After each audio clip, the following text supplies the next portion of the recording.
Hello, parents. Welcome to the Masterful Parenting Show. I'm Ann Alvares, parent coach, school counselor, and mom of two. Do you sometimes struggle with your parenting role? Do you get frustrated and get triggered by your kids' behavior and even sometimes yell at them? Believe me, I understand the challenges of parenting, and I have gone through many challenges in my parenting journey. But I will tell you that I am here to help you. I have learned how to be a relational parent, and it has made the difference in my parenting life. And I can do the same for you. This show is for you, parents. It is to help you, to give you support, to give you ways to connect with your children and ways to communicate that is going to get them to comply and do what you want without arguing and without fighting. So I hope you will tune in every week and I will dive into what are the things we need to do for ourselves and for our kids so that we can raise healthy children generations to come. That is my mission and that is my goal, parents. So stay tuned every Saturday. And this show will give you some tips and feedback and lots of support. So thank you so much for joining today. Okay, parents, today is episode 5, and we are going to explore how we heal from our childhood pain. Okay, I have talked a little bit about my childhood pain story and shared that when we had a dinner at my house with my close friends, we all talked about our childhood pain and how that affected our adult lives.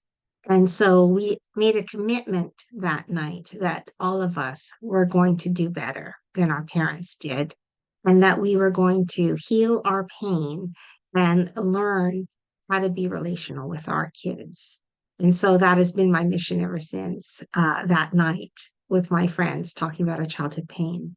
So I'm going to share my journey in the hopes that it will help you through whatever childhood pain you're carrying. And we know that childhood pain shows up in different ways. It could be when your parents separated or got divorced, or maybe you lost someone who was really close to you, a grandparent, or even a parent. Or perhaps you were bullied as a kid and you carry that pain with you. We all have different childhood pain stories. Most of us, not all, many of us do. And a lot of it has to do with the way we were raised was not relational. The way we were raised was very top down, where our parents were the boss and we were to listen. Maybe we were seen, but not heard. And if that is your story or your experience, then you can relate to what I'm going to tell you today about my own childhood pain and how I was able to overcome it so that it didn't show up in my parenting. So when I was 30 years old, um, I decided that I was going to confront my mom. So I think the first step is really you have to tell your story to somebody in order to heal. Because when we tell our story, then we get it outside of us. If we don't tell our story, it continues to live inside of us. And we don't want that. We don't want this story, this pain to continue to live inside of us. We want to unleash it so that it can be released. And you can release it through a school counselor, I mean, through a counselor, through a therapist, or a close friend. It needs to be told to someone that you feel safe with because it's painful to go through it again, to tell the story. But it is so important in our healing journey. And if you're not okay to tell your story, if you feel really uncomfortable about telling your story, you can always journal your story for the first part of it, right? Just to start the healing, journal about it so that you can tell your story, how you felt, what happened, what did you tell yourself about that experience? that's really, really important to talk about. So my first step was to talk to a counselor. And I was at a crisis point in my life where I needed to unleash the story of my childhood because I was continuing to live that story in my adult life with my mother. My mom and I had a very toxic relationship in my early 20s, throughout my 20s, actually. And I did feel like she was manipulating me and trying to control me still as a young woman. And I didn't want to be controlled anymore. I didn't want to continue that kind of pain from my childhood. So I went to a counselor and I cried and I just told my story. This is what happened to me with my parents. And it felt so good to actually just get it all out.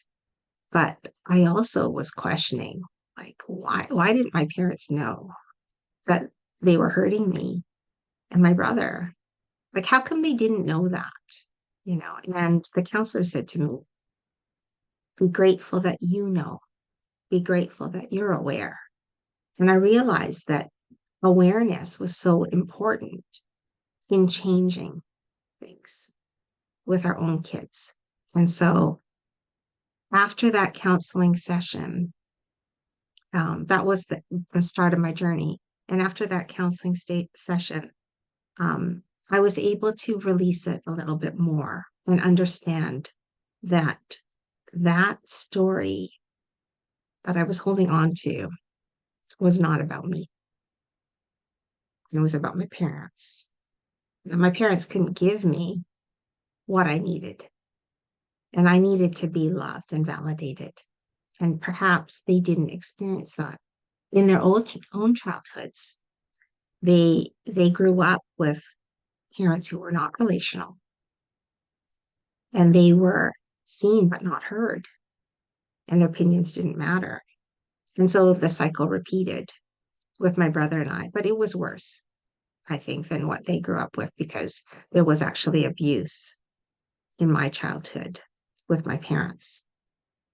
So after I unleashed it with a school counselor, uh, and I worked on myself to figure out what's going to be my boundaries. How my mom's still alive. I need to have boundaries with her because the way she's treating me is unhealthy. What she's continuing to do. And so I really did truly work on setting some boundaries. But before I did that, I had a conversation with her. And it's real. If you are brave enough to have a conversation with the people who have hurt you in your past, in your childhood, it is really empowering because you are not the victim anymore. You are telling your story. You're the adult, and you're going to share. This is the way it was for me. And so I decided my dad had passed away when I was 21, so I didn't have the opportunity to confront him. But my mom was still alive, and I thought, I'm going to try and talk to my mom about this because I don't want this opportunity to be passed up if she passes away. And I wasn't able to tell her, how I felt. So I invited her to Calgary. I had moved away actually because the relationship was so toxic. I needed to move away from her. And I did. I moved away to the next province and I stayed away for 3 years. But in the time that I was away, I did invite her to come and see me. I said, "Oh, Mom, why don't you come and see me?" But and she didn't know like what was the purpose, but really my purpose was I'm going to talk to her about my childhood because I need to tell her what it was like for me. And so she came and we had this heartfelt conversation. Uh, it was really hard, but I really wanted to make sure when I was telling her the story that I wasn't blaming. I was sharing. I didn't want her to feel like I was attacking her. I just wanted to share with her my experience. And so I'm telling you this, parents, because if you do confront your parents, then this is the way you can do it. These are the words I used. so that my mom would not feel like I was attacking to her. So I said, Mom, I just want to share with you what it was like for me as a kid. And I'm not blaming you. I just want to share how I felt. You know, my childhood wasn't happy. I didn't feel happy. When I look back at my childhood, I didn't feel happy at all. I carried a lot of sadness because I didn't feel valued and loved. And so my mom heard it, and she did proceed to defend herself at first. She was like, I was working, I was a single mom. Your dad wasn't working, there was a lot of stress. I felt the burden, financial burden. And so I did the best I could. And I heard her. I understood the stress, and being a single parent is not easy. But I didn't want to buy into her excuses because honestly, parents, it is our job as parents to give our kids what they need. So we can't live in excuses. We have to make a way to give them what they need. And so even though I listened, in my mind, I was like, I'm not accepting excuses. But over time, my mom has apologized. Actually, she's apologized many times. I have to tell her, Mom, it's okay. Like, I get it. Like, it's okay. We're good. You know, uh, but that was the start. That conversation was the start of me having a voice because as a kid, I didn't feel like I had a voice. I didn't feel like I could tell my mom or my dad anything. But as an adult, I felt a voice and I can share with her what was going on for me as a kid. And so that trip was very impactful in our relationship because it was the moment where things changed, that I realized I had a voice and I wasn't going to not speak because I was scared of her reaction. I was going to listen to my voice and I was going to communicate it in a loving way still, but I was going to communicate my voice. I had decided. And that day was the day that I changed and used my voice with my mom, set boundaries with her, told her how I really felt, told her when I didn't like things and when I wanted things, um, told her my feelings. And it was so much healthier than the way I had lived as a child. So that was my healing. That is what happened to start the change. Now, it didn't change overnight. And there were still things my mom was doing that was manipulating me. But I recognized when it wasn't healthy and I spoke up because that was part of what I needed to do so that I wasn't living like that child that grew up with pain. I was evolving into the woman that I am today. So we need to do that. We need to set boundaries with people who are not healthy with us. And we need to speak and have a voice. So, so powerful in our healing journey that we are not repeating the behaviors of our childhood. Okay, so that conversation did give me some empathy with my mom, and it helped my mom to understand me better. So it was opening up that relationship. And that is what can happen. Now, maybe your parents will not be as open uh, to the conversation, but at least when you're getting it out, you're speaking your truth. You're having a voice. You're not staying that scared child that doesn't want to speak.